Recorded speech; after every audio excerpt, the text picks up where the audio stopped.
Bismillahirrahmanirrahim. Assalamualaikum warahmatullahi wabarakatuh. Perkenalkan, nama saya Imam Hasanuddin LC MTHI. Saya mahasiswa pendidikan profesi guru dalam jabatan tahap pertama pada LPTK UIN Bukit Tinggi tahun 2023. Pada hari ini, Sabtu 26 Agustus tahun 2023, saya akan melaksanakan video pembelajaran dalam rangka penilaian uji kinerja pada tempat saya mengajar, yaitu di Madrasah Aliyah Al-Ittihad Al-Islami yang terletak di Desa Dharma Camplong, Kecamatan Camplong, Kabupaten Sampang, Provinsi Jawa Timur. Langkah pertama adalah persiapan. Sebelum memulai pembelajaran, seorang guru harus mempersiapkan hal-hal yang berkaitan dengan pembelajaran. Di antaranya adalah modul ajar.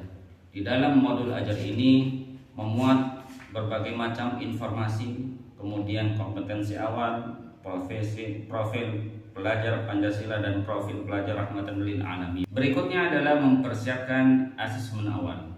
Asesmen awal ini dilakukan sebelum tahap inti dari pembelajaran.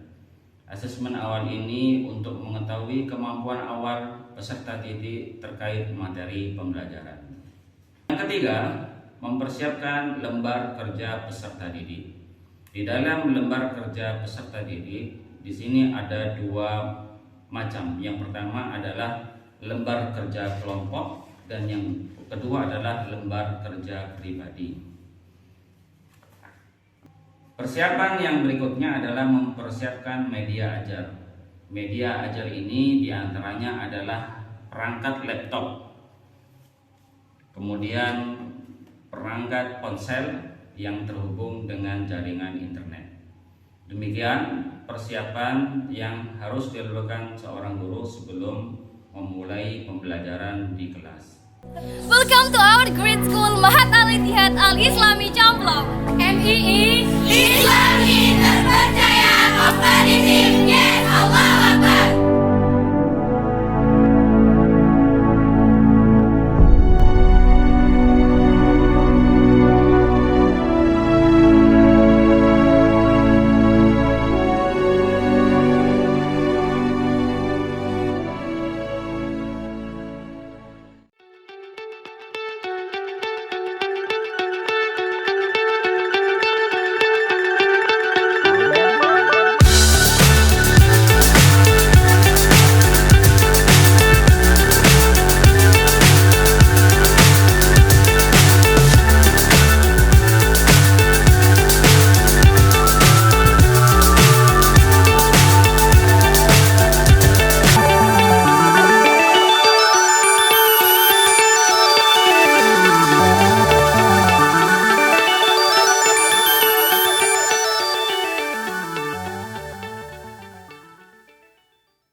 Assalamualaikum warahmatullahi wabarakatuh. Waalaikumsalam warahmatullahi wabarakatuh.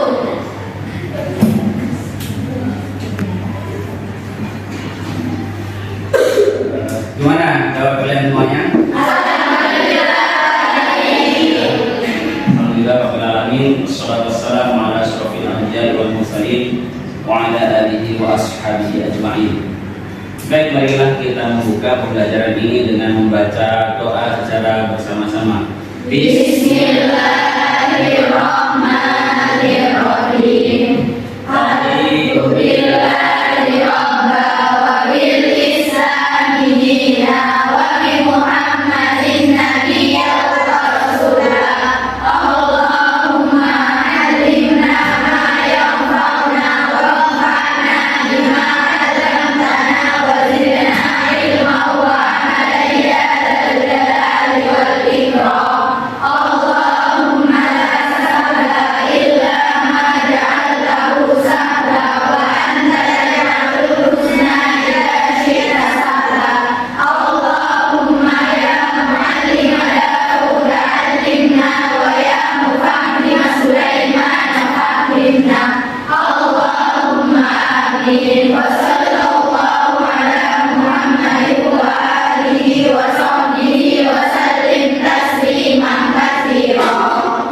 Baik, alhamdulillah, semoga dengan doa yang kita panjatkan di awal pembelajaran ini Allah Ta'ala memberikan kita kemudahan dan kelancaran dalam menerima ilmu. Amin. Berikutnya Ustaz akan mengadakan presensi kelas 6B. Siapa yang tidak hadir ini? Coba sebutkan kelas 6B yang tidak hadir. Hairul Nisa. Ya, benar ya. Lia. Ya. Oke. Kemudian berikutnya yang tidak masuk yang bisa. Baik. Alhamdulillah ya, semoga kehadiran kita di sini mendapatkan berkat dari Allah Subhanahu wa taala. Amin. Dan sebelum kita akan membahas materi kita pada hari ini, Ustaz akan memberikan tema. Tema kita pada hari ini adalah aspek-aspek kemukjizatan Al-Quran. Ya, tema kita pada hari ini adalah aspek-aspek kemukjizatan Al-Quran. Di dalam kitab Mabahis itu dengan judul Wujud Al-Ijaz Al-Qurani. Kemukjizatan dari aspek bahasa. Kemudian yang kedua dari aspek sains, ilmu, betul. Kemudian yang ketiga dari aspek syariat. Yang keempat dari aspek berita al-ghaib. Jadi seperti itu ya. Baik, berhubung belum ada yang tahu informasi tentang hal ini, maka silakan Ustaz akan memberikan asesmen awal. Silakan ambil lembar kertas asesmen awal yang ada di kolom meja kalian. Kemudian silakan jawab asesmen tersebut. Dan saya beri waktu kurang lebih 15 menit untuk menjawab.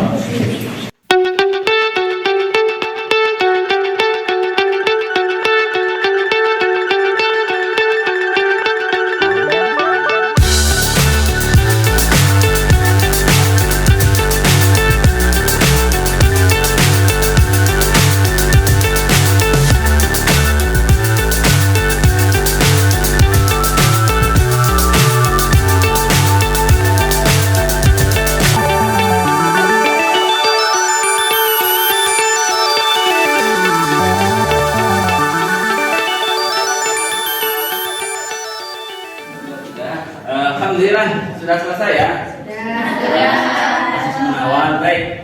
Sebelum dikumpulkan, kita akan koreksi bersama asesmen awal tersebut. Silakan bagi lembar jawaban kalian ke teman sebelahnya. Ustaz akan menjawab kunci soalnya dan kalian koreksi secara mandiri. Jawaban nomor 1 adalah B. Apa yang membuat Al-Quran mengandung mukjizat dari segi bahasa? Kekayaan kosakata bahasa Arab yang digunakan. Nomor 2, bagaimana Al-Quran menggunakan bahasa Arab untuk menyampaikan pesan-pesan ilahi? Jawabannya adalah C.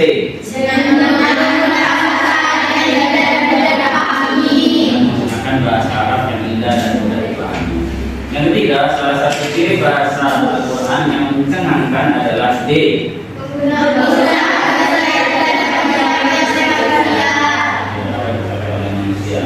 Kemudian nomor 4, bagaimana Al-Quran menjaga keutuhan tata bahasa Arab dalam teksnya? Jawabannya adalah C. Kemudian yang kelima, salah satu contoh mukjizat Al-Quran dalam ilmu pengetahuan modern adalah A. Ya. Kemudian yang keenam, bagaimana Al-Quran menjelaskan tentang fenomena alam yang kini dapat dijelaskan oleh pengetahuan? C. Al-Quran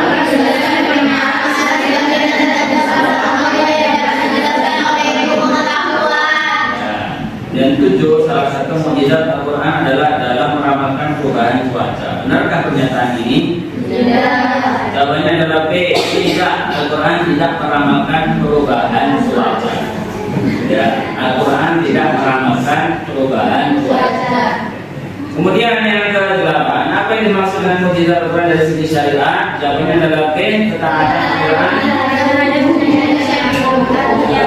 Yang 9, salah satu mukjizat Al-Quran adalah dalam syariat adalah, jawabannya adalah B, menyediakan panduan etika dan moral. Dan yang terakhir, mengapa mukjizat Al-Quran dari segi syariat dianggap penting bagi umat Islam? Jawabannya adalah C.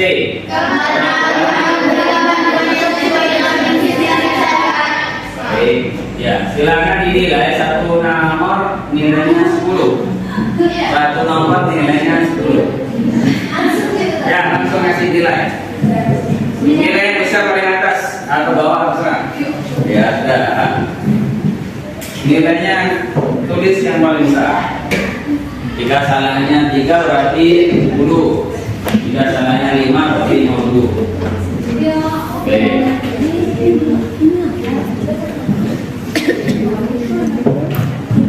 Saya silakan kumpulkan untuk jawabannya. Kasih nama. Ya.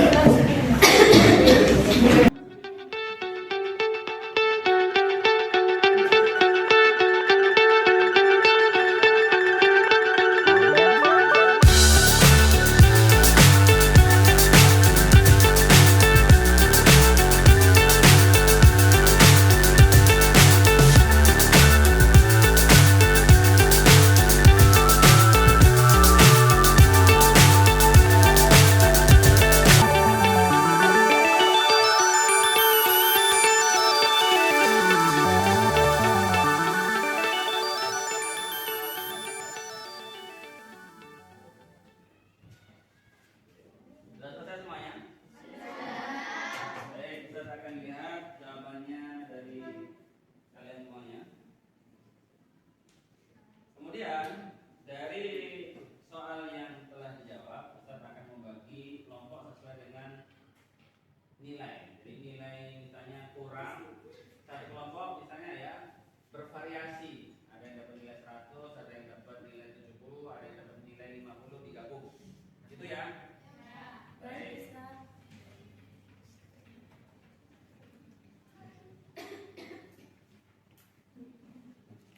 Baik, perhatikan. Apa yang bisa kita persepsi ya, yang bisa kaitkan antara aspek-aspek kemujizatan Al-Quran dengan pengalaman kita sehari-hari? Ada yang tahu? Dari segi bahasa Al-Quran, ya, dari segi bahasa Al-Quran, kan kita ketika membaca Al-Quran akan menemukan banyak sekali lafaz-lafaz yang bermacam-macam. Ya, jadi seperti itu. Tidak ada manusia yang bisa membuat Al-Quran meskipun berkumpul antara manusia dan jin. Kemudian aspek syariat. Aspek syariat bisa kita lihat contohnya firman Allah Ta'ala yang berkaitan dengan sholat. Inna sholat tanha 'anil fahsya'i wal munkar. Sesungguhnya sholat itu bisa mencegah dari kemungkaran ya, dan kekejian. Kemudian dari segi sains, apakah ada pertentangan antara sains ilmu pengetahuan dengan Al-Quran? Tidak. Jadi misalnya perkembangan janin yang ada di rahim seorang ibu. Pada zaman Nabi SAW kan tidak ada mikroskop ya, tidak ada USG. Kok bisa tahu? Itu pun bersumber dari Allah Subhanahu wa Ta'ala. Baik, setelah ini kita akan melihat video pembelajaran yang berkaitan dengan aspek-aspek kemujizatan Al-Quran. Silakan perhatikan baik-baik videonya. Lalu kalian simpulkan ya, simpulkan dari video pembelajaran tadi. Nanti kalian diskusikan dan satu kelompok atau ketua kelompok menyampaikan kesimpulan dari diskusi kalian. Langsung dicatat dulu.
Ruangan bebas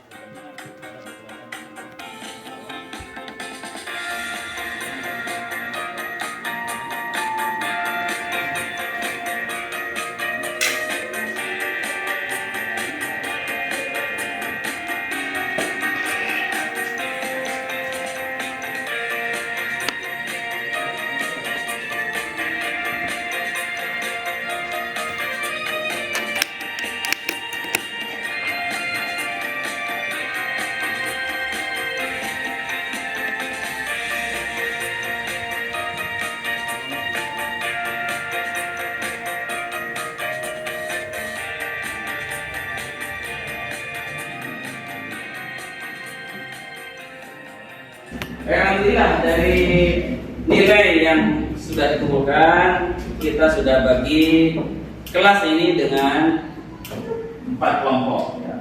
Kelompok 1, kelompok 2, kelompok 3, dan kelompok.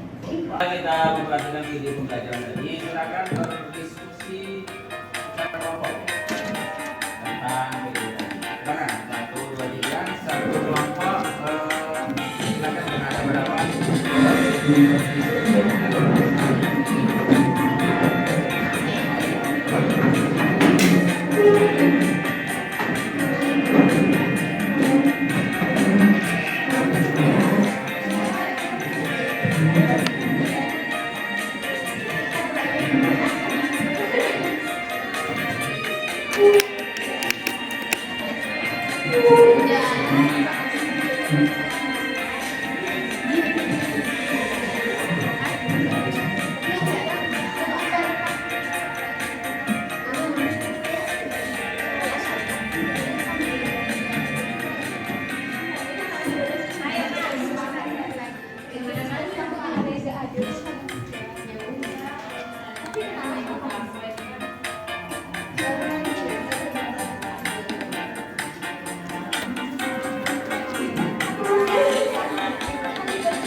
Alhamdulillah kalian sudah mendiskusikan materi tentang aspek-aspek kemujizatan Al-Quran.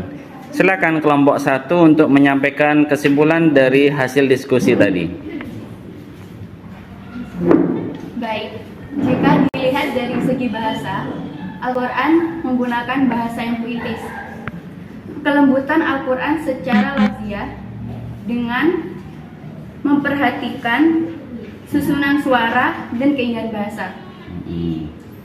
Contohnya terdapat dalam surat Al-Falaq yang berbunyi A'udzubillahi minasyaitonirrajim qul a'udzu birabbil falaq min syarri ma khalaq wa min syarri ghasiqin idza waqab wa min syarri nafasati fil 'uqad wa min syarri hasidin idza hasad.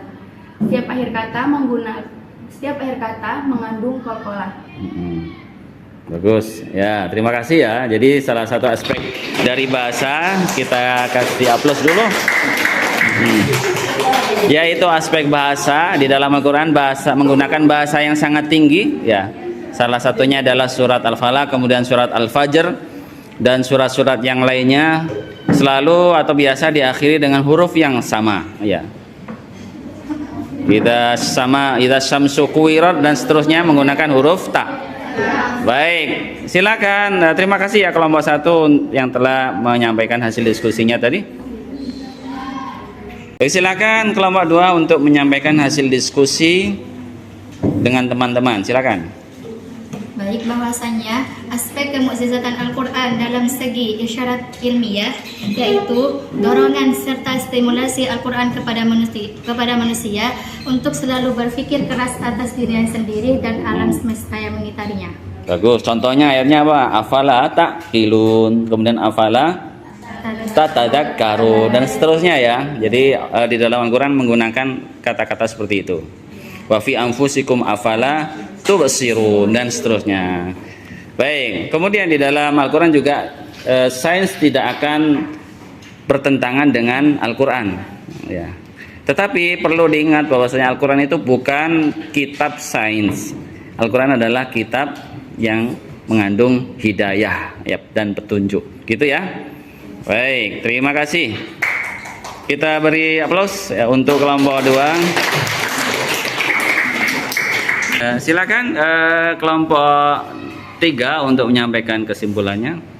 Baik, di sini kita mengetahui bahwa dalam Al-Quran terdapat sejarah gaib yang terbagi menjadi 3, yaitu sejarah gaib di masa lampau, masa kini, serta ramalan masa depan. Kalau sejarah gaib di masa lampau itu seperti misalnya Nabi Ibrahim sama Nabi Ismail itu kan yang menjadikan hukum berkorban, terus ada kisah Nabi Musa dengan Fir'aun.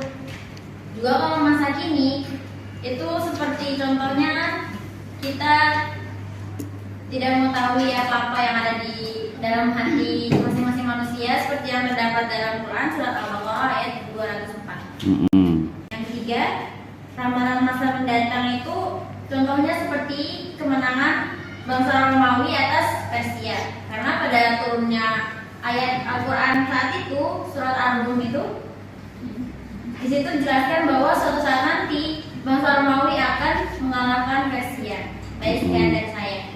Terima kasih. Baik, terima kasih untuk kelompok 3 yang telah menyampaikan hasil diskusinya. Silakan kelompok 4 untuk menyampaikan hasil diskusi bersama teman-teman tadi. Kesimpulan dari kelompok 4 itu salah satu mukjizat Al-Quran adalah hukum syariat. Jadinya Allah telah memberikan hukum-hukum untuk hambanya dalam menjalani kehidupan, seperti hukum untuk zina, pencuri, kisos untuk pembunuh, hukum waris, dan lain sebagainya, agar kehidupan manusia berjalan sesuai dengan syariatnya ya. Jikalau tidak ada syariat, maka manusia akan seenak saja melakukan hal-hal yang merusak ya. Oleh sebab itu Al-Quran sebagai petunjuk hidup memberikan syariat-syariat yang sesuai ya dengan apa yang dikehendaki oleh Allah dan Rasul-Nya. Terima kasih untuk semuanya yang telah menyampaikan hasil diskusi untuk pelajaran kita yang berkaitan dengan aspek-aspek kemukjizatan Al-Quran. Alhamdulillah kalian telah berdiskusi dan untuk saat ini kalian akan menyusun laporan hasil pemahaman materi sesuai dengan petunjuk yang ada pada LKPD. Apa itu LKPD? Lembar Kerja Peserta Didik. Ini ada lembar kerja kelompok dan ada lembar kerja mandiri yang ada di bawah meja kalian. Nah, silakan lembar kerja kelompok ditulis oleh ketua kelompoknya apa saja aspek-aspeknya ya. Kelompok 1, kelompok 2 akan ditulis lembar kerja kelompoknya 3 dan kelompok 4. Silakan ditulis hasilnya apa, kemudian nanti dikumpulkan satu saja yang tulis ya. Kemudian untuk yang lainnya silakan ambil kertas kedua yang ada di bawah meja kalian. Di situ ada lembar kerja mandiri ya. Silakan dijawab itu. Apa pertanyaannya? Jelaskan aspek-aspek kemukjizatan Al-Quran yang kamu ketahui. Silakan dijawab sesuai dengan pemahaman kalian dari materi tadi. Ya.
sekalian, pada saat ini kita sampai ke tahap penutup ya. Silakan dari peserta didik untuk menyimpulkan pembelajaran yang telah kita lakukan ya pada hari ini. Silakan dari ketua kelas B dan C. Dari B dulu, silakan. Setelah kita mempelajari tentang aspek bidang pemujizatan Al-Quran, kita dapat menambah wawasan tentang beberapa pemujizatan dari segi Al-Quran. Dari segi bahasa, Dari segi bahasa, sains dan syariat. syariat dan hal-hal lain ya. Baik, silakan ketua kelas C ya. Sampaikan apa yang mau kesimpulannya. Jadi kesimpulannya di sini dari aspek kemujizatan Al-Quran dari segi bahasa itu kelembutan Al-Quran secara wasiat. Secara lafaz ya, Ya. di dalam Al-Quran menggunakan bahasa yang sangat sopan. Contohnya adalah bisa hukum harsul lakum fa'tu harsakum anna syi'tum. Ini untuk bapak-bapak ini gunanya ya. Tapi sebenarnya juga untuk istri. Baik, berikutnya pertanyaannya. Dari apa yang kita pelajari pada hari ini, coba kita adakan tanya jawab ya. Sebutkan surat apa saja yang dimulai dengan Alhamdulillah. Alhamdulillah surat Al-Fatihah. Tapi bunyinya apa? Alhamdulillah. Alhamdulillah di anjala ala Muhammad. Dan yang ketiga surat Al-An'am ya. Kemudian di dalam Al-Quran ayat yang membicarakan tentang potong tangan. Ayo coba sebutkan siapa yang bisa. Potong tangan bagi yang mencuri. Wasariqu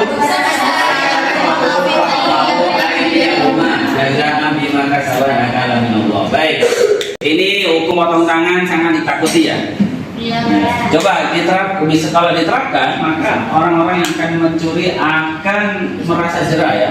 Akan mencuri, oh ini kalau ketahuan dan nyampe dengan nisabnya itu akan dipotong. Tetapi dengan catatan ini berlaku bagi hukum Islam, bagi negara yang menerapkan hukum Islam. Surat apa saja yang dimulai atau diakhiri dengan huruf K? Tabat yada abi lahabin. Kata ba itu ba ya. Jadi diakhiri dengan huruf K apa namanya? Tabat yada abi lahabin.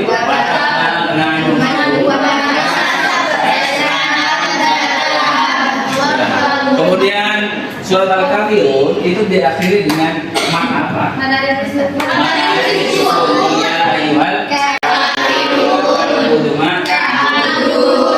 Bagus.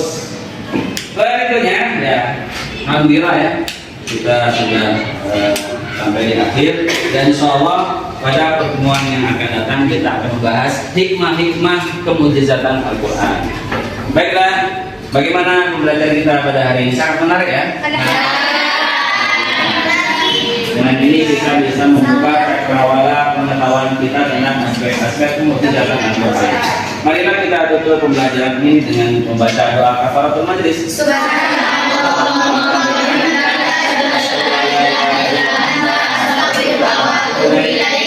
Assalamualaikum warahmatullahi wabarakatuh.